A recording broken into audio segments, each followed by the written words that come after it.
Why hasn't there been a truly great Superman video game? Superman continues to live in our imaginations for nearly a century, yet for all his cultural dominance, that question still remains. It's a month to the new Superman movie, and I just wanted to explore how he has shaped pop culture, how video games have failed him, and stay with me as I share my pitch for the perfect Superman game.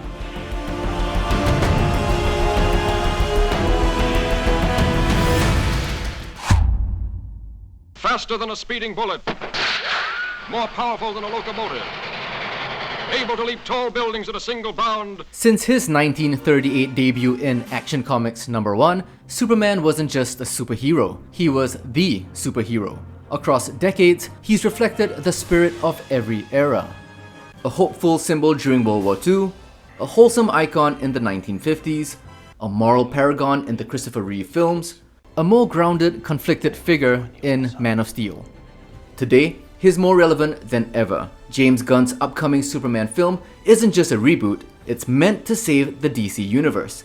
If successful, it will forge a new synergy between DC films and games. That makes now the most crucial opportunity to deliver the Superman game fans have been clamoring for.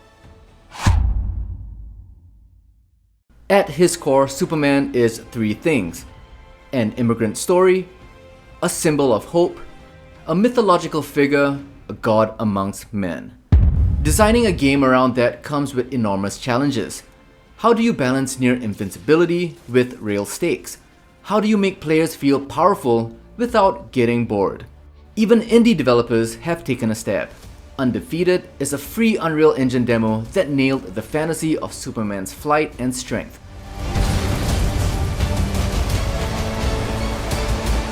There was also the viral Unreal Engine 5 demo, yet again proving the demand is real. But the real challenge isn't just powers, it's making us feel what it means to be Kal-El, Clark Kent, and Superman, to embody his compassion, humanity, and resolve. Superman's video game history is a phantom zone of missed opportunities. Superman on the Atari was primitive but ambitious for 1979. Superman for the NES was widely panned for poor controls and graphics. In 1994, Superman: The Death and Return of Superman for the Super Nintendo was a favorite of mine and a solid beat-em-up based on the iconic comic arc.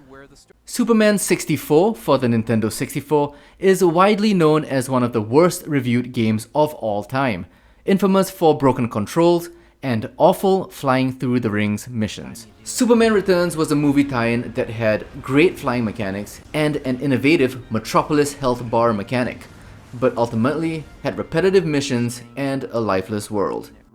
On the flip side, the Arkham trilogy worked, because it captured the essence of Batman. It showcased his power through gadgets. It had a tight premise beginning with Asylum, which expanded the universe and map across two sequels. It also balanced combat, stealth, and detective mechanics. Superman, by contrast, presents design headaches. His power levels are difficult to scale. Too powerful, it gets too boring. Too weak, not super enough. And Metropolis as a setting often feels insipid and sterile compared to Gotham. Superman's also motivated more by saving and not punishing. Copying Arkham just won't cut it. Superman needs a game that revolves around hope, sacrifice, and unleashing his powers. After the disappointment of Suicide Squad killed the Justice League, which reduced Superman to a Brainiac-controlled puppet, fans are hungry for something genuine. If you want to know my thoughts, check out my deep dive on why Suicide Squad failed. The demand is clear. Players want a game that treats Superman seriously. And that's where Superman Warworld comes in. Here's my pitch for a Superman game. Superman Warworld would be a semi-open world, third-person, narrative-driven action RPG. Structurally inspired by God of War 2018, with the traversal fluidity of Spider-Man and the narrative weight of a prestige HBO series. The Nemesis System, patented by Warner Brothers and squandered by the now cancelled Wonder Woman game, should be implemented and form the backbone for the game's various connected biomes. The story is not a one-to-one adaptation of the Warworld Saga comics, but is heavily inspired by its core ideas. If you're unfamiliar with the story arc, Superman travels to Warworld to free enslaved people from Mongols' rule. He loses his powers, fights in gladiator pits, and becomes a symbol of rebellion. The game follows this arc, stripping Superman of his powers for just a little while, enough for him and the player to rediscover what makes him heroic, without the sun, suit, or safety of home. So what would be the opening of the game? Well, the game opens in Metropolis, a usual day at the planet. Clark Kent clumsily stumbles to a meeting when he hears trouble in the distance. He races to the roof and takes off.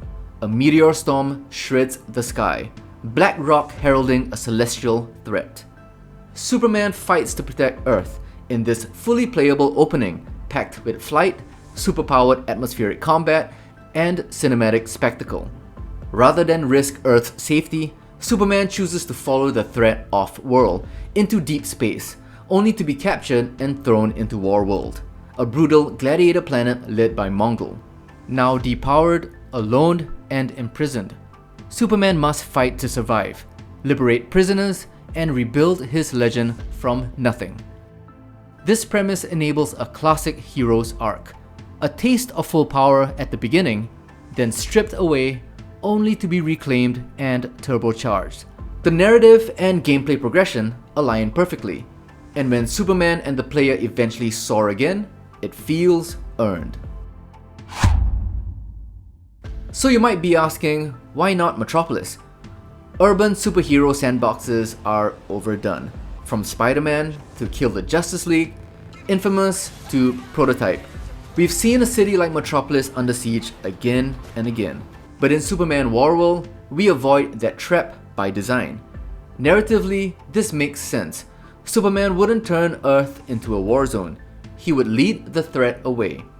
Creatively, it gives a fresh setting and higher stakes. And gameplay-wise, it allows a sandbox for Superman to use his powers unrestrained and to the fullest extent in wide-open, destructible spaces. At its core, Superman Warworld will have a gameplay loop that respects both the power fantasy and the player's sense of growth. Warworld accomplishes this through a carefully structured progression system that mirrors Superman's narrative arc. On Warworld, players must fight to gain Superman's strength back, which is smothered by layers of suppression. Warworld's orbit around a red sun weakens his cells, while enemies wield kryptonite-infused weapons that pierce even his skin. And the very soil of the planet pulses with veins of black rock, a rare mineral that disrupts his powers on a molecular level. To survive, players must adapt, studying enemy types, learning which elemental threats they carry, and crafting armor and upgrades that counteract their effects. Every boss is a puzzle, and only through strategy can Superman reclaim his power. I recognize this is all easier said than done. For the record, I am not a game developer, just a gamer and a Superman fan. I'd really like to do a deep dive on the game's story beats and character progression, skill trees, builds, endgame content, a potential DLC or sequel, and even PvP, but this video is long enough. So if you do want to know more, please comment, like, and share this video. For too long, Superman has been treated like a gaming impossibility. Too powerful, too perfect, too boring, too wrapped up in studio politics. But the truth is, it's not Superman who needs to change. It's the games that need to rise to meet his ideal. With the right story, the right structure, and the right studio, Superman could finally soar and take gaming to new heights. If you've enjoyed the video, it truly helps if you like, subscribe, and hit the bell icon to support us here at Cutscene Collective, where we explore the stories behind your favorite games.